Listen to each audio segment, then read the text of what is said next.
There's a hole in Daddy's mind where all the trouble goes. Peace of mind is a full prescription, I suppose. Empty pitchers have big ears. It's been Groundhog Day for years.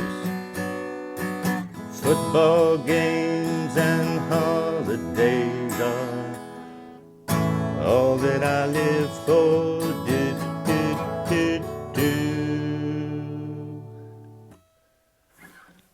All right, that was Sam Stone by John Prine.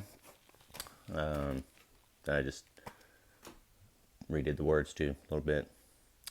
Talking about one of the coping mechanisms that veterans have when they come back from military service and they have to make sense of the bizarro world that they live in. It's just like every generation has the new version of the traumatized veteran. The post-traumatic stress disorder. You can go see a professional psychiatrist who will offer you some kind of chemical lobotomy, and you can stay in this patriotic little daydream and just have your little pleasures and don't ever engage the problem. This leads to a certain spiritual emptiness, which of course leads to other things. But quickly, post-traumatic stress disorder, this coverall that just everybody can be diagnosed with. It's like you self-diagnose. And the grabble here is that there really is a PTSD, and it goes with if you suffer enough real trauma, your identity is fractured. You must disassociate from your identity to protect your identity from the things that are going on.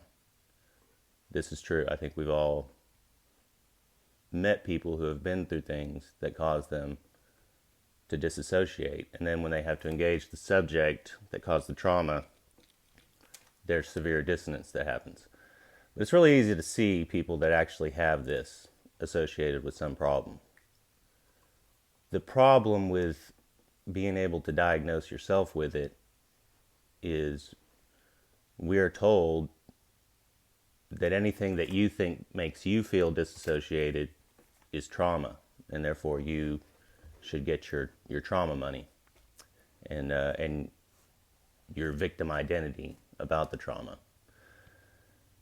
And it's real. Everyone feels disassociated. That's the problem. And especially in this culture, it's designed to cause schizophrenia.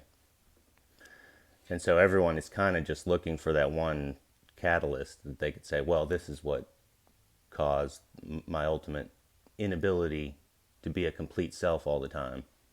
So therefore, I'm traumatized and I have the post-traumatic stress disorder. Therefore, give me the benefits that come with this diagnosis. That option is open to a lot of people, and a lot of people take it. However, I think obviously reality has to be engaged. These chemical lobotomies and this compromise with the system just for your daily bread, it leads nowhere.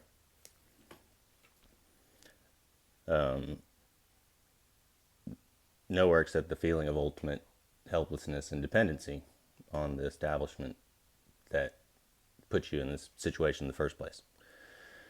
You must find God, and you must start to seek the truth and independence. All right.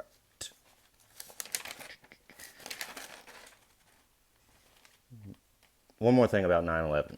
The gangster warlords and the whole problem, the whole mind screw that goes on trying to figure out what was going on. What was I over there doing? What I was doing? What was I doing it for? So I wrote a little thing here. We don't know the true relationships between these families, these elite managerial families, how they shake each other down, and how empires are their gardens that they cultivate for centuries and then harvest what they want, and then plow the empires under. They let nature reinvigorate them, and they let the natives reclaim them before the pioneers are sent back in to seed the field once more for the empires to come. And this seems to be the cycle, and it all goes into our history and mud flood and whatever personal narrative you're creating as a context for the Christian pilgrim that you should be. And like I said, you have to approach the subject as a Christian pilgrim. You can't approach it as an autonomous being that's going to figure it out. It will crush you.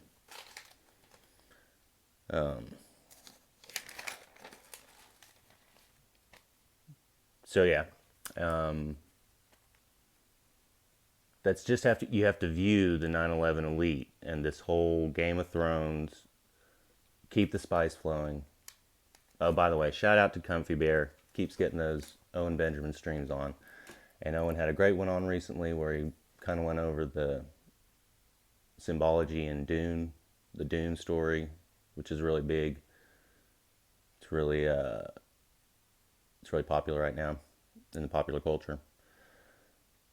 But yeah, the oil and opium that these minor warlords and these families and these feuds are all going over. That's the spice, you know. You got it. The spice must flow for the West to keep existing like it is. This leisure state that leads to complete ineffectualness as human warriors who are trying to reinvigorate the land, regenerate the land for God. Which leads me to another thing. Miss Canine, Yellow-Eyed Canine Bear, she asked a good question of that if the Bible dealt with the subject of suicide directly in any way. And no, I really don't believe it does, like most of life. The Bible doesn't deal with it absolutely directly. But the two main instances of suicide that are in the Bible give us kind of polar ways of looking at situations where suicide might happen. And those examples, of course, are Saul falling on his sword after being defeated in battle because he doesn't want to be delivered into his enemy's hands. And at first he asks his servant to kill him, but the servant won't, which is something to think about. So he falls on his sword and he dies. And I'm sure his enemies desecrate his body, but he killed himself. And then the other example, of course, is Judas, who hangs himself after betraying his master, Jesus. And there's also many different ways of looking at this, but the most common one is it was guilt and shame that he was overcome by. And so he was delivered unto the hands of death. And even in some versions, his guts spill out for some reason. It's pretty gruesome. But those are the two examples of suicides and the two contexts we are given for suicide in the Bible.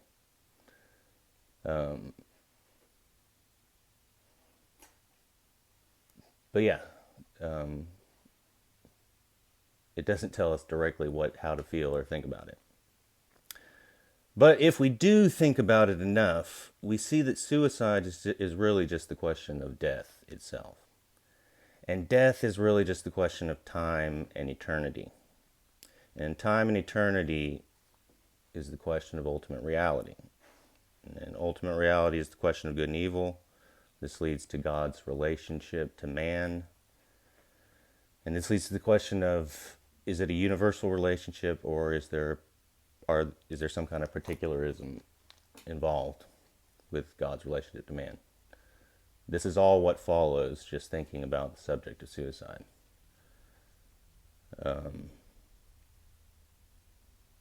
And becoming too particular will kill you, and becoming too universal will kill you. And Virginia Woolf has an example of too much universalism in one of her books. And I'm going to put it on pause and find the passage so you don't have to wait. Okay, this is about a time in England in the late 1800s when the British Empire was so powerful, and it was a time of just such fertility and wealth that man almost, at least the artistic part of man, almost bred himself out of existence because he didn't need to exist anymore because the garden had become so fertile. And she says, "But Eusebius Chubb shall be our witness to the effect this all had upon the mind of a sensitive man who could do nothing to stop it. There is a passage towards the end of his memoirs where he describes how, after writing 35 folio pages one morning, all about nothing, he screwed the lid on his ink pot and went for a turn in his garden. Soon he found himself involved in the shrubbery. Innumerable leaves creaked and glistened above his head. He seemed to himself to crush the mold of a million more under his feet. Thick smoke exuded from a damp bonfire at the end of the garden. He reflected that no fire on earth could ever hope to consume that vast vegetable encumbrance. Wherever he looked, vegetation was rampant. Cucumbers came scalloping across the grass to his feet. Giant cauliflowers towered deck above deck till they rivaled to his discorded imagination the elm trees themselves. Hens laid incessantly eggs of no special tint. Then, remembering with a sigh his own fecundity and his poor wife Jane, now in the throes of her 15th confinement indoors, how he asked himself, could he blame the fowls? He looked upwards into the sky. Did not heaven itself, or that great frontispiece of heaven, which is the sky, indicate the ascent, indeed the instigation of the heavenly hierarchy? For there, winter or summer, year in or year out, the clouds turned and tumbled like whales. He pondered, or elephants rather. But no, there was no escaping the simile, which was pressed upon him from 1,000 airy acres. The whole sky itself, as it spread wide above the British Isles, was nothing but a vast feather-bed, and the indistinguished fecundity of the garden, the bedroom, and the hen-roost was copied there. He went indoors, wrote the passage quoted above, and laid his head in a gas oven, and when they found him later, he was past revival."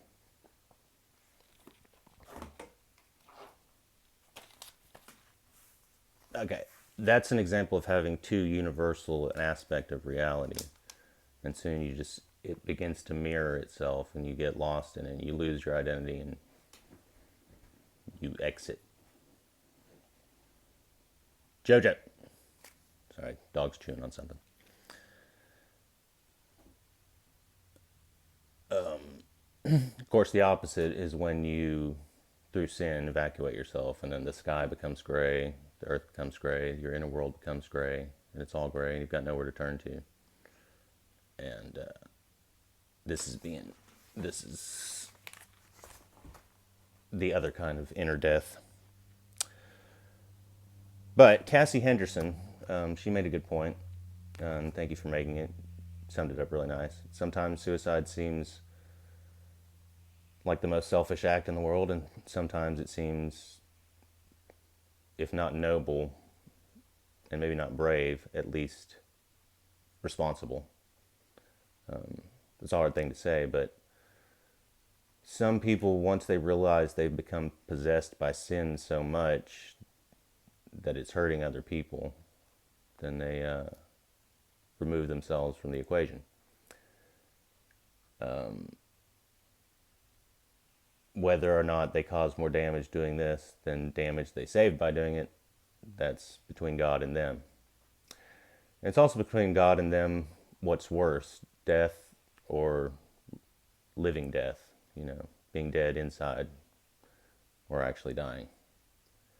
And so, the jury must remain open, but we must always pray that God would give us guidance whenever we're dealing with the subject directly in ourselves or indirectly through someone else. And like most of life, God wants us to depend upon Him about it continually and not trust to our own understanding, obviously. And yeah, that should be good for now. Gotta go. Got things to do. But plenty more to talk about. And we'll do it soon. So keep crushing.